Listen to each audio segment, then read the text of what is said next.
mengenai saudara-saudara kita yang ketika mereka mendapatkan cobaan dari Allah, ketika mereka mendapatkan ujian dari Allah, yaitu sakit, itu mereka cenderung dikucilkan ya, atau dicap dengan stigma-stigma yang negatif.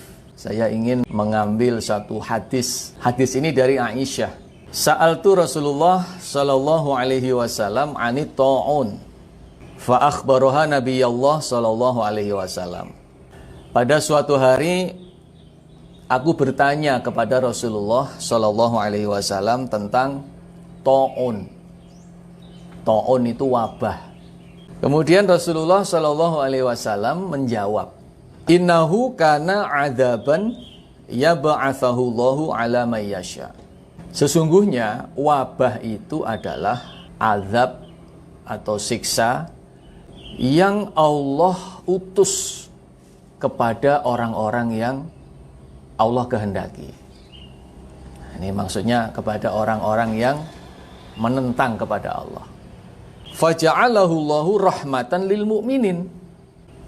Tetapi Allah menjadikan wabah itu sebagai rahmat bagi orang-orang yang beriman. Falaisa min 'abdin yaqa'at ta'un fayamkuthu fi baladi sabiron. Dan tidak ada dari seorang hamba yang terkena ta'un, yang terkena wabah ini, fayamkuthu fi baladi, maka dia tinggal di rumahnya, dia diam di rumahnya, enggak kemana-mana, sabiron, dengan sabar, ya'lamu annahu la yusibuhu illa ma kataballahu lahu, dia menyadari bahwa sesungguhnya musibah itu tidak datang kecuali memang sudah kehendak Allah, illa kana mithla ajri syahid, maka kecuali dia akan mendapatkan pahala seperti pahalanya mati syahid, pahalanya orang yang mati syahid. Kalaupun dia sedang sakit, sudah mendapatkan pahalanya orang yang mati syahid, kemudian sehat, sudah mengantongi pahalanya seperti orang yang mati syahid. Kalaupun meninggal dunia, maka mendapatkan pahala derajat meninggalnya ini derajat mati syahid. Bapak Ibu, saudaraku yang berbahagia, ketika ada teman kita, sahabat kita, atau orang-orang di lingkungan kita kebetulan mendapat cobaan dari Allah, maka itu rahmat. Jelas di sini dikatakan oleh Rasulullah SAW, faja'alahu Allahu rahmatan lil mu'minin. Bagi orang-orang yang beriman, wabah itu adalah rahmat. Nah, sekarang ayo kita berpikir, kita sadar, kita paham dengan hadisnya bahwa dia sedang mendapat rahmat Allah. Lalu apa alasan kita untuk menjauhi mereka, mencap negatif kepada mereka, mengucilkan mereka? Takut ketularan, takut kena juga. Oke, takut ketularan, takut kena, kan tidak harus membuat pikiran kita jadi negatif dan jadi jelek kepada orang itu. Menghindari boleh, ya, menjaga jarak boleh. Tetapi secara manusiawi, hati kita, perasaan kita, kita harus kasihan, kita harus empati, dan kita harus sadar bahwa dia sedang mendapatkan rahmat Allah, yang kebetulan rahmat ini bentuknya seperti ini.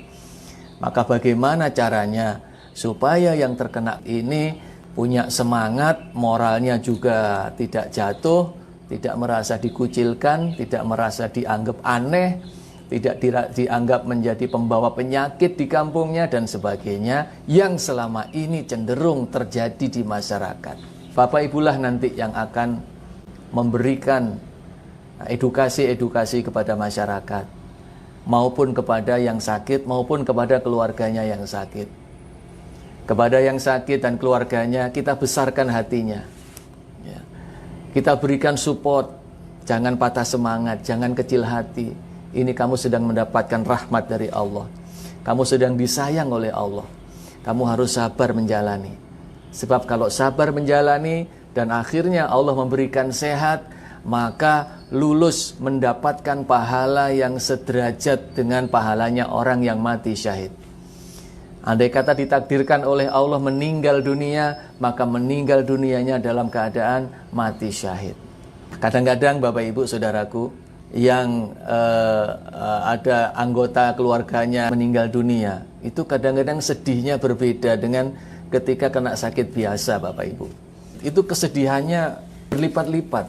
Berbeda dengan ketika ditinggal meninggal dunia karena sakit biasa. Masalahnya banyak faktor yang harus diterima, seperti protokol-protokolnya. Tidak boleh ada yang takziah. Kemudian pada saat memandikan, menyolatkan juga keluarganya nggak bisa melihat, keluarganya nggak boleh menyaksikan. Kemudian di cara pemakamannya juga ya seperti itu. Tapi ayo kita berikan pemahaman bahwa itu mati yang mulia, itu meninggal yang mulia, mati syahid, kematian yang diinginkan oleh banyak orang, kematian yang diinginkan oleh kaum muslimin, mati yang mulia derajatnya, mati syahid. Maka kita besarkan hati keluarga, andai kata ada anggotanya yang terkena musibah hingga meninggal dunia, Bapak Ibu. Bapak Ibu sampaikan ini, Bapak Ibu hibur mereka, dan juga masyarakat di sekelilingnya. Saatnya kita gotong royong, membantu mereka, memberi support, melakukan upaya-upaya, mendukung upaya-upaya untuk penanganan. Nggak harus menjenguk, tidak. Paling tidak tetangga kita, ya kan? Teman kita, saudara kita kasih tahu, bro, ya, bapak, ibu, dulur, gini loh, kalau ada orang yang sakit, itu begini, dijelaskan gitu, Bapak Ibu.